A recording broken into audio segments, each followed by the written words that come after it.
This is your Solana Daily News. It's the 14th of May, and we've got a whole lot of news to cover, so make sure you watch to the end because this one is legitimately alpha packed. We've got news on drift, airdrops, meme coins, a narrative change that I have in my mind at least, and some very worthwhile actionables, as well as some protocols that I'm really sure you should actually interact with. So let's dive in. We'll just touch on this very quickly, but at present, the market is still in this chop period, needing to close above 64.5k when it comes to BTC, as per Saint Pump and his belief, before things kind of take off. However, as we'll cover in a second, we're noticing a lot of attention going towards meme coins. So here's a point here. So GME on Solana is up over 1800%, which basically means you put in $100 and then you've walked away with $1,800. It's a decent return. And it says, wait until retail finds out about the actual meme coin casino. It's not the stock market anymore, and it's open 24/7 to everyone worldwide. So for a little bit of context, GME is a bricks and mortar shop. So it's not an online shop. They may have an online division, but it's physical shops in the US that sell PCs, and you can build a PC, you can buy computer games and PlayStations and stuff like that. And let's see which date it was. It was maybe, the end of 2020. There was this crazy sell pressure on it because big hedge funds on Wall Street were shorting it. And some smart people noticed this. I think one in particular, Roaring Kitty, noticed this. And in Wall Street's Bets, which was it still is, it's a Reddit group on Reddit, a Reddit subgroup. They noticed this, so they started buying spot and also longing it, which meant that for the short positions to remain open, they started to get liquidated because there was a huge amount of just shorting going on. So the token went crazy. It says it went up to like $81 or something, but it went way higher than that. Like it went $500 or something. They may have done like a stock split or something. It says 466. Maybe it went even higher. The crazy thing is the whole institution, basically, when it started to get too high, they literally, Robinhood would either not allow you to buy or they would even force sell your assets. Now, the actual stock was overpriced, but it was basically about retail just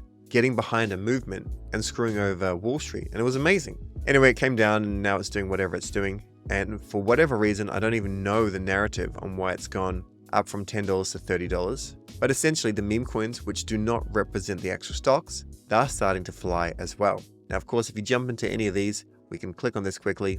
You will, of course, quite often be wrecked, but sometimes these are all based on narrative and tweets and sentiment. So it's been going for not too long, GME on Sol. Pretty sure there's a GME on ETH as well. So it launched very recently. Actually, I think it's been going on longer than that, right? Yeah, sorry, it's been going on for a little while.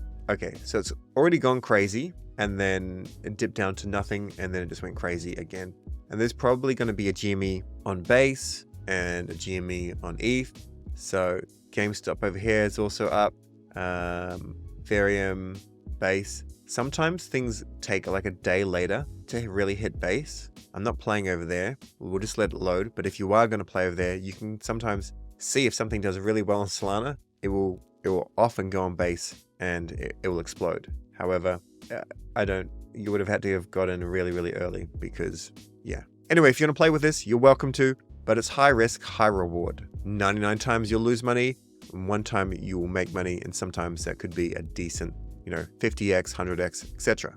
Also, the Roaring Kitty is probably someone that you want to actually follow, because as I'm aware, he hasn't actually been tweeting for quite some time, and then just started tweeting recently. So there have been no tweets, and then he's back at it again in the last 24 hours. So for years, he's been offline, and now he's back online. Now, Mags has a take, and I was listening to Ansem at the Solana Crossroads event. And by the way, sorry, my voice is not back to normal, but basically, this is his thesis, and I'm starting to align. So it's not that I want to cover meme coins, and if I did, I'd probably cover them in a different way. As an example, how to actually properly do research, hedge risk, make money, and cut your losses, that sort of type of video.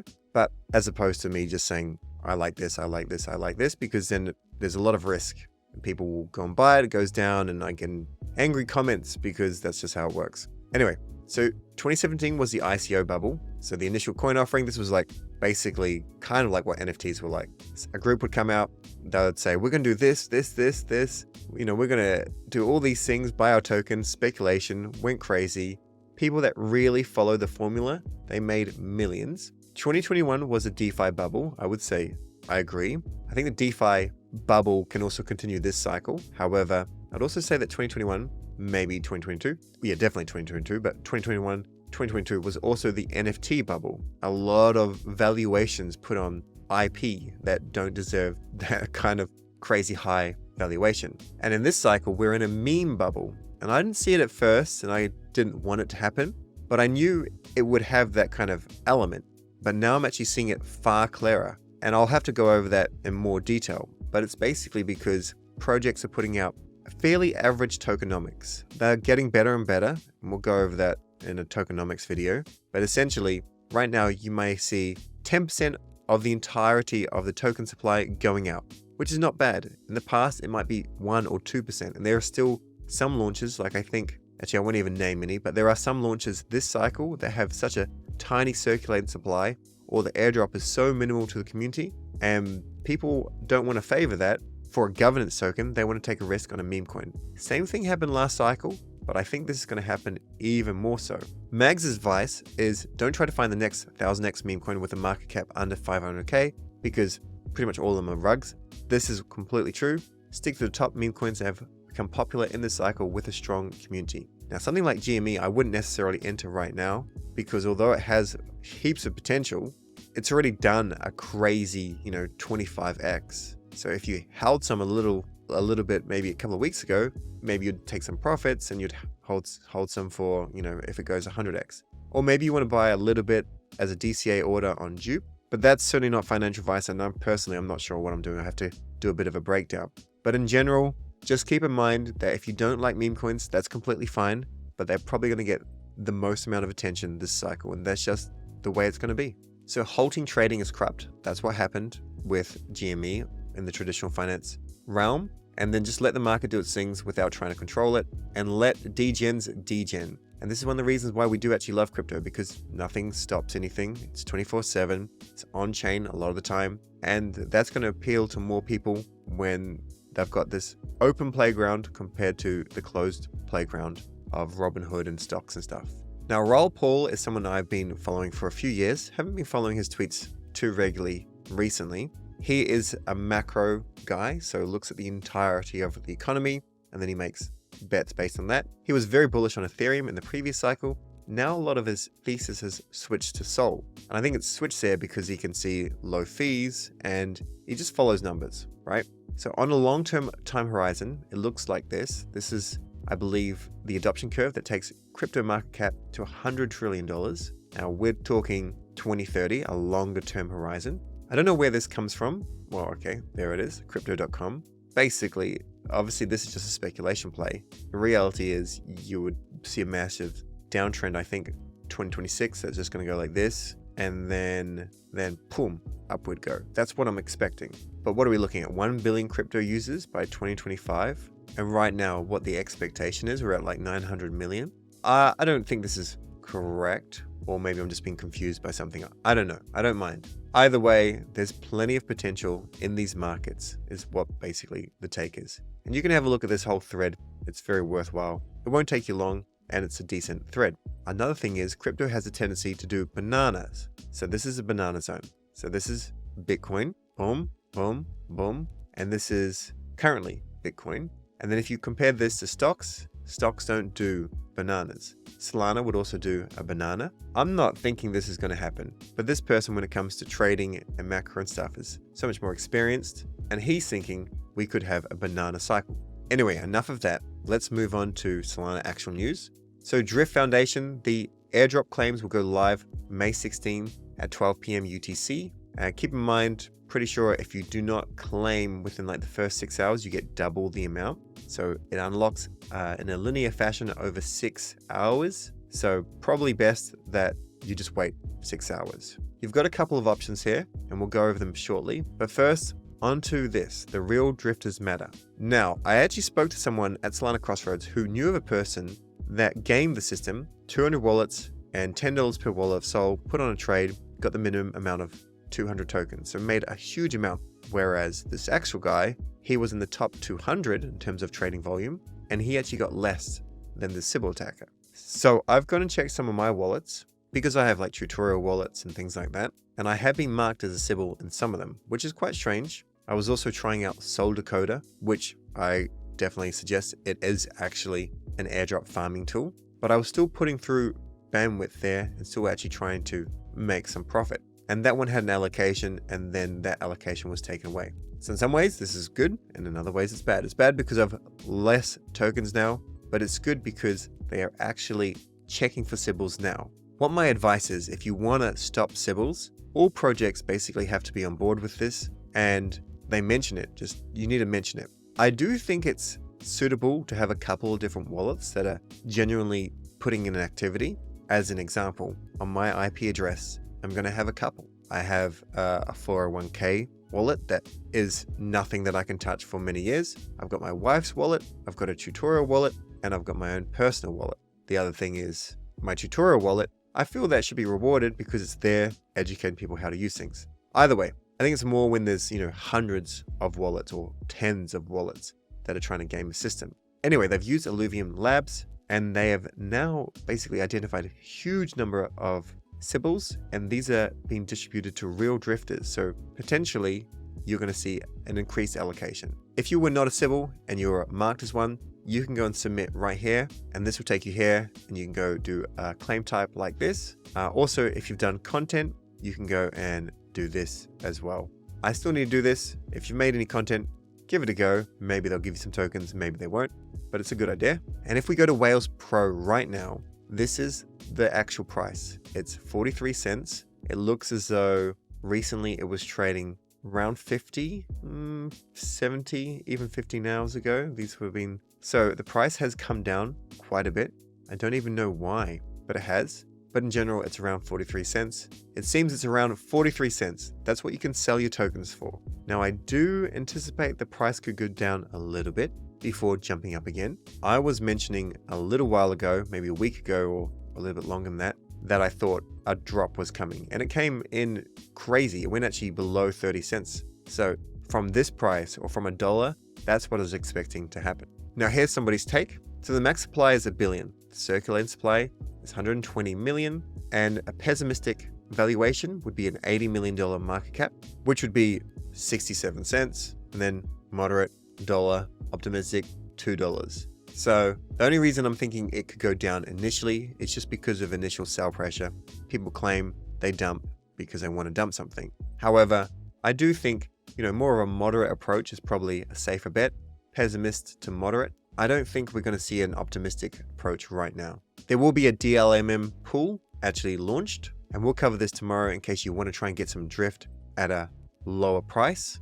On the subject of DeFi, Kamino Land is just doing so much. I'm very bullish on Kamino. I've mentioned this many times, but basically Kamino is already approaching 80% of the total vault allocations across Sol, USDC, and USDT. I'll look into this a little bit more. I'll give you more information tomorrow. Now we've got some big news for Dupe. So LFG round 3, we have 3 candidates only: D-Bridge Finance, DiviBet, and Exchange Art. This is how it is right now. I am certain that come 4 months or so, every single month there's going to be like 30 projects wanting to launch, and then the core working group and the DAO, they're just going to have to select 4 of those. It's going to get busier and busier. This blockchain is going to experience a huge amount of growth. So we've got, this is a schedule here. D-Bridge Finance, let's just quickly go through them. Well, first, Exchange Art. This is like Magic Eden or Tensor, only it's for one-of-one art.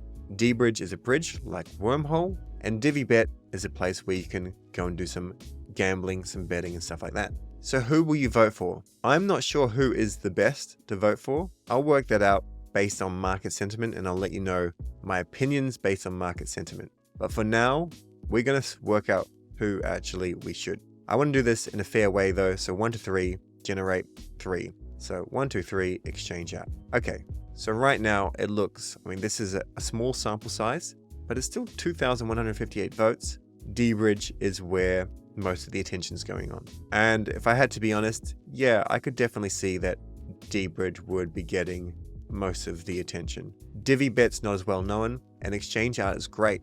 Great for one-of-one art, but 1-of-1 art, that's more of an acquired thing once you've got a bit more money. Now on to Sanctum. So Community Quest 2 rewards are now live. You can get a 2x EXP multiplier on your Bonksy and your Strongsy. But this multiplier ends today, and by the time this is edited and out, you're probably only going to have a couple of hours. So all I'm suggesting here is they don't give you much notice at all. So just go and follow Sanctum. If you're playing this game, click on them and just flick these on to turn on notifications. Now, if you're good at art, good. There are people on my team that are fantastic at art, so we may actually go and enter this. But we have some prizes up for grabs if you want to go and create some epic community art. The prizes, as you can see, $800 for first, $500 for second, and $200 for third. I think this is really, really cool. It would be nice if it was a certain amount of INF, to be honest. But either way, you can take your USDC and change into INF, or straight into Sol and stake it with validator.com, of course.